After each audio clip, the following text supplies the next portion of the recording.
ঈদের দিনকে কেন্দ্র করে যারা খেলা দেয়, এই ঈদের দিনকে কেন্দ্র করে যারা গান বাজনা বাজায়, তাদের জন্য কঠিন হুঁশিয়ারি বার্তা আপনাদের সামনে পেশ করছি। শুনুন, এই ঈদের দিন আল্লাহর কাছে একটা বড় গুরুত্বপূর্ণ একটা দিন।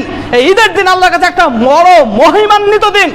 এই দিনে যারা পাপ করবে তাদের ডবল গুনাহ হবে। আবার বুঝেন, এই ঈদের দিনটা আল্লাহ স্পেশালি দিয়েছে মুমিনদের আনন্দ ফুর্তি করার জন্য। আনন্দ ফুর্তি মানে নানা রকম খাবার খাবে। 1 মাস খাবার না খেয়েছিল দিনের বেলায়, এই সারাদিন তারা খাবার খাবে, নানা রকম বিভিন্ন আইটেমে খাবার খাবে এবং একে অপরের সঙ্গে তারা আপনার দেখা সাক্ষাৎ করবে, নতুন পোশাক পরবে। এটাই হচ্ছে আনন্দ। কিন্তু এই ঈদের দিনকে কেন্দ্র করে, এই এত বড় একটা গুরুত্বপূর্ণ একটা মহিমান্বিত দিনকে কেন্দ্র করে যারা গান বাজনা বাজাবে, যারা পাপ কাজ করবে, তাদের ডবল পাপ হবে। কেন? 1 নম্বর হচ্ছে সেটা এমনিতেই সে পাপ করছে, তার জন্য পাপে। 2 নম্বর হচ্ছে এত বড় একটা গুরুত্বপূর্ণ আল্লাহ একটা বিশেষ মহিমান্বিত দিন রেখেছেন, যেটা মুমিনদের জন্য এত বড় একটা খাস করে রেখেছেন।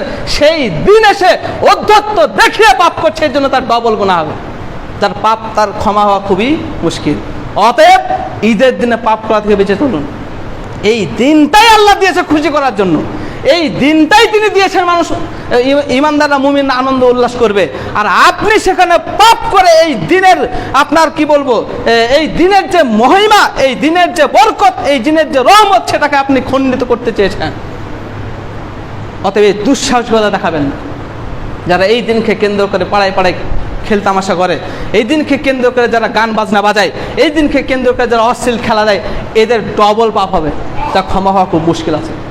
এমনিতেই পাপ খেলা ঘৃণা করে, তারপরেও যারা পাপ করে তাদেরকে সহজে ক্ষমা করেন।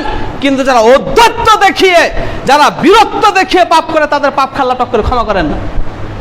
এই আলোচনার পর আপনাদেরকে জানানো হলো, এর পরেও যারা এই পাপে লিপ্ত হবে, এর পরেও যারা অশ্লীল কাজে লিপ্ত হবে, এদের আল্লাহ ক্ষমা করবেন খুব মুশকিল তাদের ক্ষমা হওয়া। কারণ এই দিনে যারা পাপ করবে তাদের ডবল পাপ হবে। আল্লাহ রাসূল বলছেন যে শোনো, মান রাআ মিনকুম ফালইউগাইয়িরহু বিয়াদিহি, যদি কেউ পাপ করে তাকে হাত দ্বারা প্রতিহত করো, যদি সম্ভব না হয় তাহলে মুখ দ্বারা তাকে প্রতিহত করো, যদি মুখ দিয়েও সম্ভব না হয় তাহলে অন্তর দিয়ে তাকে ঘৃণা করো। আজকের এই হাত দ্বারা যখন সম্ভব নয়, তাই মুখের মাধ্যমে জোরালো কণ্ঠে বলে যাচ্ছে, ঈদের দিনে যারা গান বাজনা বাজবে তাদের ডবল পাপ হবে। ঈদের দিনে যারা এই খেল তামাশা করবে, শরীয়ত বিরোধী, তাদের ডবল পাপ হবে, যাদের ক্ষমা হওয়া খুবই মুশকিল আছে। অতএব অধ্যত্ত দেখিয়ে ঈদের দিন, এই মহামান্বিত দিন, যেটা আল্লাহ রাব্বুল আলামিন এই দিনকে নির্বাচন করেছেন শুধুমাত্র মুমিনদের আনন্দ উল্লাস করার জন্য, এই দিনে যেন খবরদার ভুল করেও কেউ পাপ কাজে লিপ্ত হবেন না। এরপরও যদি হন তাহলে আল্লাহু আলাম, আপনি দেখে নেবেন। অতএব সম্মানিত শ্রোতাবিন্দু, যেটা বলতে যাচ্ছিলাম, এই খেলাতে যারা চাঁদা দেবে তারাও পাপী। যদি সেই সব যুবকরা আপনাকে কথা দিতে পারে যে শরীয়ত বিরোধী কোনো কাজ হবে না, শরীয়ত সম্মত কাজ হবে, তারপর আপনি দিতে যাবেন না। কারণ শরীয়ত বিরোধী কাজ হবেই, শরীয়ত বিরোধী কাজ হবেই। অতএব এইসব দিক থেকে আপনারা দূরে সরে থাকুন। এই দিনটা আল্লাহ রাব্বুল আলামিন বিশেষ একটা অবদান দিয়েছেন, একটা মহিমা দিয়েছেন, আল্লাহর একটা বিশেষ গুরুত্বপূর্ণ দিন। আল্লাহ রাব্বুল আলামিন নিজে থেকে এই দিনকে নির্ধারণ করে দিয়েছেন যে শুধুমাত্র আপনার আমার জন্য। আর এই দিনকে কেন আপনি পাপ দ্বারা বদল করবেন বলেন দেখি? অতএব সম্মানিত শ্রোতাবিন্দু, যেটা বলতে যাচ্ছিল আপনাদের সামনে, যে ঈদের দিন আমরা আনন্দ উল্লাস করব বলতে আমরা নিত্য নতুন খাবার আমরা নিজেরাও উপভোগ করব, খাবো, নিজেদের মধ্যে আমরা কথোপকথন করব, নিজেদের মধ্যে আমরা আলাপ আলোচনা করব, নিজেরা আমরা সুন্দর পোশাক করব, আমরা আনন্দ করব যে আল্লাহ রাব্বুল আলামিন আমাদেরকে এই দীর্ঘ 1 মাস সিয়াম পালনের বদৌলতে তিনি আমাদেরকে ক্ষমা করে জান্নাত লিখে দিয়েছেন। এই আনন্দ, এই উল্লাস আমাদের মধ্যে থাকবে।